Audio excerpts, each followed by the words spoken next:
ईरानी फौज के नए commander major general Amir Hatami ने कहा कि ईरानी मुसल्लह फौज अमरीकी इसराइली जहरियत का मुकाबला करने के लिए मुत्तहिद और पुरअज़्म है। उन्होंने इस अज़्म का इजहार किया कि ईरानी कौम दुश्मन की जानिब से गुलाम बनाने के ख्वाब को खाक में मिला देगी। उन्होंने अपने खिताब में कहा कि कौम के बेटे हकीर दुश्मन के सामने पस्त नहीं हुए। तमाम फौजी यूनिट्स IRGC के शाना बशाना काम कर रहे हैं। जनरल हातमी ने कहा कि शहरी मुत्तहिद और चौकस रहें, हम आहंगी बरकरार रखें।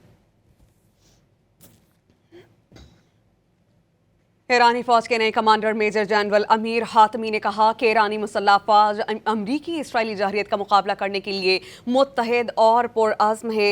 उन्होंने इस अज़्म का इजहार किया कि ईरानी कौम दुश्मन की जानिब से गुलाम बनाने के ख्वाब को खाक में मिला देगी। उन्होंने अपने खिताब में कहा कि कौम के बेटे हकीर दुश्मन के सामने पस्त नहीं हुए।